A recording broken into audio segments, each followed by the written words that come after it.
Hi guys and welcome back to my channel. Now today what we're gonna do is we're gonna take a look at the Caro Kann Fantasy Variation and how you can beat the player with the white pieces if he's using this variation. Alright, so the Fantasy Variation starts off with e4, c6, that's the Caro Kann, d4, d5 and f3. Okay, so here you have moves like e6, but I'm going to recommend you the move d takes e4, and after hero captures you play e5. You strike at the center, you put his pawns under a lot of pressure. Oh, and by the way, some really interesting variation here was recommended to me by, I don't know, some guy on the street, and it's takes on e5. Now this is going to become a really famous variation, I can tell you. Even though you have queen h4 check, the main line goes with g3, and you take on e4, and you might think that you're winning a rook here with this check, but it's actually a sacrifice. It's a really well analyzed sacrifice. He plays knight e2 here, and after you take, you will get in trouble with your king, and this queen here is completely out of the game. I don't know what you can do. I mean, you have nothing to do. You can basically resign almost. Yeah, I think there has to be some really good research for black. Otherwise, I can't even recommend this whole Caro Kann stuff. I mean, what are you gonna do against this? Okay, jokes aside, this is not a variation. White always plays knight f3, and you have to play bishop to g4, just pinning the knight. Otherwise, I mean, he was attacking your pawn here. You pin and develop. And here, okay, the most common move is bishop c4, and please don't fall for that trick of, you know, developing the knight here, because he's gonna take here, and after you take, he's gonna take here, and you can see check. You're basically losing your bishop, your king is weakened, and he also won 2 pawns, so just terrible. You have to remember that here you play knight to d7, because then this doesn't work, because after this you can take, and this knight is protecting the bishop. And if he plays this, trying to, you know, give a check and then take your bishop, the point is that here you can just take this one, because the queen is still attacked. So if he takes here, you take here, and you're a piece up. So okay, that's the whole trick of this. You just have to play knight to d7 and you're safe. Oh, and also, by the way, if you're wondering what is it about this center here, if he takes any time, I mean, you have the option of taking here and then taking here. He will have some weak pawns here, or just, you know, a weak king. But you can also just take here, because he can't take here because you have this. And yeah, it's just pretty bad for him. Both lines are possible for black, but okay, he's not gonna take here. He's just gonna castle, and you have to remember that you have to, of course, develop your knight here to f6. That's the most natural square. You're a lot of times also attacking this pawn here, but you have to be careful sometimes a bit, because okay, you haven't castled yet. He has his rook here and his bishop. The knight, this might be some trouble. So yeah, you have to be a little bit careful. Now here he played c3, and now a really important move that you have to play is bishop h5. Now the point of c3 is to keep the center strong, and also another point is to play queen b3. Basically attacking here and attacking here. So yeah, I have fallen for that, so please don't fall for that. Or at least learn from it if you will fall for that. Okay, bishop h5. Now, okay, bishop g5. This is maybe not the most common, but okay, you can just get out of the pin here with queen to c7. This is completely fine. You basically want your queen on c7. You want to put your bishop here on d6. Also looking here maybe, and, you know, just protecting your strong point here in the center, your strong pawn.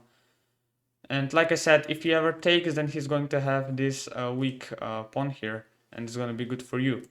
So, okay, here he played knight to d2, I played bishop d6. I'm basically threatening to just take here. After hero captures, just take here with a check, because, you know, his knight is pinned, he can't take. So he has to do something about it. He went out of the pin, so now this doesn't work. But yeah, just castled. He played his queen here, and I played bishop g6.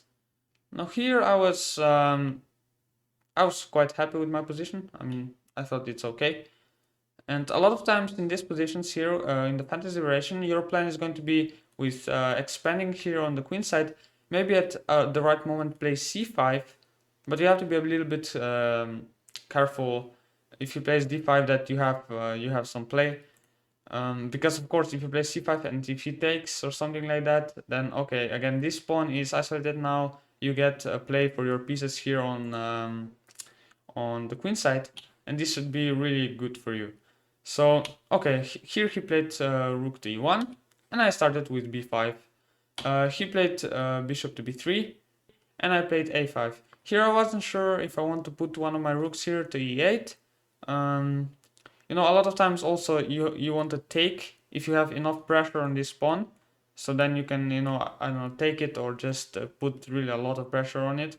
But you have to be careful with this, of course, because you're giving him the full center here, and he has the option of pushing the pawns, and you have to be really careful about that. Oftentimes in chess, it's just the best to keep the tension in the center. Okay, I played a5, and he took here, which is not really good.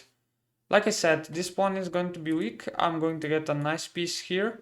But okay, what was his idea? His idea was that after I take, he wants to take here and, I don't know, ruin my pawn structure here and also win a pawn like he did. But it's a blunder. Now, the point is that this queen is a bit awkwardly placed here. And my knight here has gotten to a really nice square just because he took here.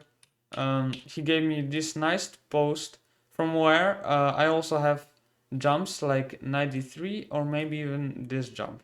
I consider both of them, but after knight to g4 I think he has this and he's kind of defending his things. And okay, I played knight to d3. I didn't see the strong point behind this move at first, but when he played rook e2, I saw it. Now guys, please pause the video and tell me why this is so bad for white. I mean, he's a pawn up. Why should this be so bad for white? Okay, so I have to be honest with you. I was trying to play more quickly so I don't lose on time. It was a 10+5 game, but I didn't see exactly why this position was so bad for white. But I kind of liked it. I only saw the point after rook to e2. I saw that this queen is a bit awkwardly placed. And the point is that just bishop to e7 attacks the queen. The queen doesn't have these squares, as you can see. The queen basically doesn't have any squares. And the only square is this, but then, okay, we pin the queen to the king. So it's really beautiful. We just trapped the queen in the middle of the board. So it's just, again, I really love this. I really love to win like this. But okay, it's not over. It's not over. He played bishop takes f7, so that after I take, he can save his queen. Okay, I was thinking about taking like this, but then he gets this square here. So okay, he went here, but now again, just the geometry of chess and of course the tricky knights can jump around the board and just take everything. So here he played queen b3, I took with check, and okay, now we have basically a piece and a rook for 2 pawns. So, but let me just show you what happened at the end, okay? Here I just jumped around and okay, here I gave him an exchange back because okay, if I moved here, then he has this still. If I moved here, then he has this. So I just gave him the exchange in order to, you know, just exchange pieces and beat 2 pieces up basically here. And his king is of course also very weak. Here what happened was that okay, he's on a pretty annoying pin here, and he played queen to h6, but I was literally on seconds here, and I I played queen to d2. Okay, I thought that the knight is pinned, of course, he can't take, but I mean, of course, the queen can take it. But he luckily didn't see it because it would kind of spoil this game. Yeah, I mean, the normal move would be something like this, maybe, or just queen here. My king is actually pretty safe. It's not in danger. He doesn't even have any checks here. The knight is pinned. It's just a completely winning position. Just don't play queen d2, okay? He played king h3 and I just took the queen and and yeah, that's it. So yeah, guys, I think the instructive parts here in the game were okay, well, the opening, how to play against the fantasy variation, then keeping keeping the tension in the center here, not taking, giving him the center, um, and you know, just getting some initiative here on the queen side. And then if he fails to be patient here and just takes, his position is gonna be a bit worse, you know. Like I said, an isolated pawn, my pieces get into the game, and material doesn't mean anything here. I mean, you can take the pawn, but you're losing your queen. So, or your bishop, and your rook, and your king. Okay, anyways. Oh guys, I just remembered now that I think I messed up the variation here at the beginning. I think that instead of this and then just, you know, sacrificing the rook for the initiative, I think it's actually c3. I think c3 is actually the move. So yeah, I would really recommend you these c3 lines or taking on e5, especially if you play against me. Thank you guys for watching, and I'll see you in the next video.